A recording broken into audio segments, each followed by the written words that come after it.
Oh, finally. So I've been having eBay boxing, actually, withdrawals. And so if you follow my channel, you know my husband has sanctioned me from eBay. But we came up with a sort of like what's the word? A deal. We made a deal and we cooperated together. And now I get an allowance. And so I get a small little bit of an allowance every week to buy a couple of antiques on eBay. So let's see what I got. I'm so excited. I will rip this open and we'll get it out and see what it is. Hey, envelope just opened, and we get a little pretty little jewelry box that the seller wrapped it in. And let me see what this is. Oh, it's much prettier than I thought, I think. From behind it is. Okay, so what is it? Well, it's antique and it's a brooch. And yeah, all right, let's really investigate it and try to find out how old it is and what it's made out of, the type of metal. Okay, so I'm trying to have the sun shine through it right now. You can actually hold these up to the light, and yeah, it's not working. Hold on. And you can see like the relief through it. So while my husband's bitching about Christmas lights in his conversation to his brother right now, we're going to look and you can see the portrait through it. That's how you know it's a real cameo. And I'll tell you why this is important, to see that silhouette. So basically, stores no longer carry things in stock, and so they force you to actually order things online in the store to get it delivered to the store to pick it up, which is ridiculous. And you can't even get Christmas lights on Long Island in New York.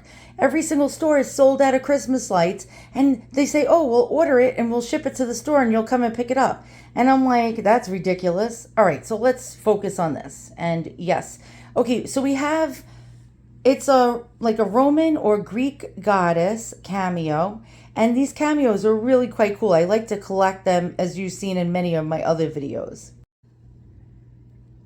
So basically, cameos were made out of a shell, and it was carved shell. And a lot of times, over the years, besides shell, they were made out of many different materials as well. Hard stones, such as trying to think. God, I'm having a brain fart. No, agate. I think it was agate, and all stuff like that. Also glass, also made out of lava. Yes, lava. Also mother of pearl. I've seen them carved in mother of pearl, and plastic and celluloid. And so sometimes the seller will list this, and or glass, like milk glass. And the seller will list it and say, oh, hand carved shell cameo. And if you don't see the image of the silhouette on the other side, like I just showed you, it's generally made out of like glass or celluloid or plastic. And the cameo will actually be a second part, the carved part, that was glued on. And okay, so let's actually check out the detail. And you can see this is a gorgeous, gorgeous milky white. Now, I'm guessing at one time this may have been pink. So if you hear lawnmowers and leaf blowers going on in the background, my neighbors decide they need landscaping in 40-degree weather when all the grass is dead. Okay, so here we go. We're going to check the back. How old is this? So one dead giveaway is this 3-part tube hinge. Don't know if you can see that. But usually like a rounded hinge is actually later, although they did make them around the 1890s, but they weren't as popular as these 3-piece soldered on tube hinges. And the next clue is the closure. So you see here we have a C clasp, and C clasps are early. So that means you have Victorian or early like 20th century, like 1900, like right around there. So we have this C catch. Let's turn it. And there you go. There's no rollover catch. Now, a rollover catch generally means early 20th century, probably about 1900. Actually, they did make rollover catches as early as the 1890s and 1880s, but they weren't popular and were generally more used in Europe. So for the most part, you'll see on Victorian pieces a C catch, which is awesome. Now, what is the metal made out of? It looks like it could possibly be unmarked silver. I don't know. Let's examine it. It's very dirty. This really needs to be cleaned. And wow, that's a really nice relief. Now, also to date your cameo, and I'm no expert, look at the noses. And I don't know if you can see that. See how it's long and straight and it's not turned up on the end? The later ones from the 20s and the 30s and on had little turned up noses. The older they are, the straighter and longer the noses. The even earlier ones would have an aquiline or Roman nose, which it turned downwards, like the bulb of the nose would turn downwards, and you'd see a slight bump in the nose. And so what I like about this cameo is you see other colors going through it besides white. And so I am under the impression that this may have been what's known as angel skin cameo, meaning that at one time it was pink. Now, it was carved from a pink shell. And a lot of times what happened is, I'm going to move in different light to show you. A lot of times, pink cameos actually, over time, if you leave it in the light too much, they actually fade to white. So now that the sun is shining on this, look how milky white this is. And you can see, let's check the raised relief. And the higher the relief, the more valuable, the more carved it was. Let's try to check out that relief. Yeah, this is unmistakably Victorian. Now I'm going to clean it. Actually, yeah, I'm going to clean it. Clean this metal. And I'm going to test it and see if it possibly could be silver. If not, hopefully, maybe imagine it would be like white gold. I highly doubt that, but I'm trying to look for marking. Don't know if I see any. This could just be I don't know, just plain old nickel metal. I don't know. Sometimes it'll have a marking. It'll say 800 on it, but we can also do a silver test. Okay, so I'm going to go ahead and clean it. Also, I'm going to clean and condition the shell. You can use vegetable oil, like mineral oil would be perfect for something like that. Rub it in, leave it on for a while, let it soak into the shell, and then buff it off, probably over several hours or the next day. All right, let's go ahead, clean it. I'll be back, and we'll test the metal. Actually, first we're going to do a metal test. We're going to test for silver. I have silver acid, testing acid, but I always like to do it with 18K. 18K fluid or gold fluid actually is easier because the silver one comes in like this reddish color and it has to turn certain colors of reddish or brown to know if it's silver. With this, if it turns like a milky bluish white, like almost like an opalescent, whitish milk color, then you have silver. So you just take a little bit of the metal and scratch it off. So let's go ahead and do that. I really don't like doing this, to be quite honest. And let's go. Oh, and by the way, how you tell an older pin is, you see this pointy part sticking out past the pin? The earlier the pin, the more this juts out of the side. Because the fabrics of the clothes were thicker, they needed longer pins. Towards about the 1890, like the late 1890s, 1900, 1910 time frame, the materials got thinner and they didn't need the pins that long. So the pin would just stop right there at the end and wouldn't jut out. Okay, so let's go ahead. We're going to give this a scratch test. And I want to get a nice amount of this material on here.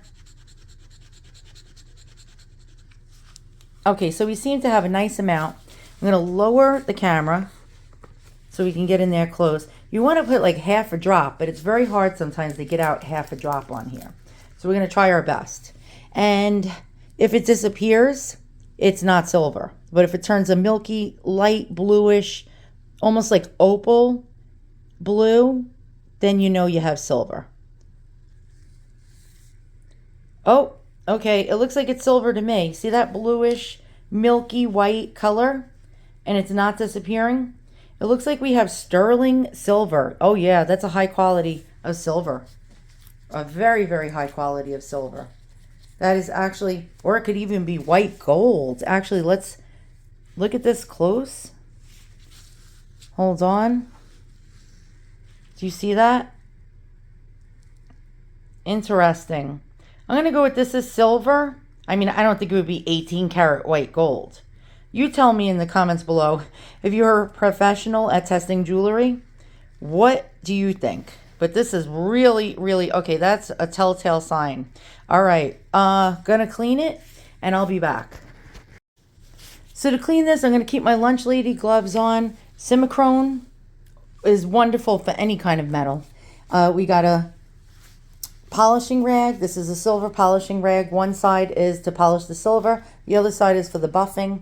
And then I'm going to also wash the shell with a very, very, very soft bristled toothbrush with soap and water. And I'll be back. Look how shiny this is getting. I just did this one little part right here.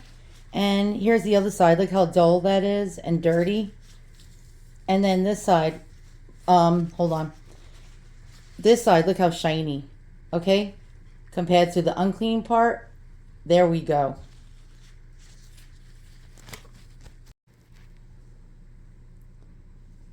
Look how shiny it got. Wow, okay, it's extremely shiny.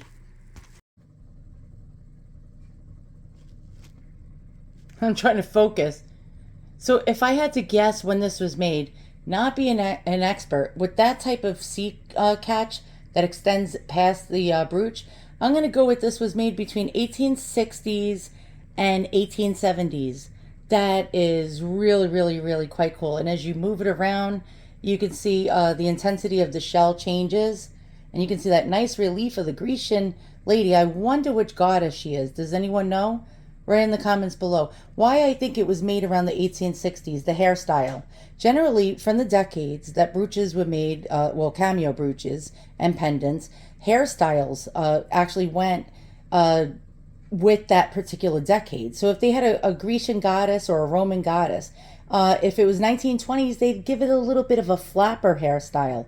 If it was the 1940s, you'd have a little bit of a 40s do. If it was the Victorian era, like the late Victorian, like Art Nouveau era, you'd see like a really cool updo, almost like a Gibson girl style. That would, went with the Edwardian era.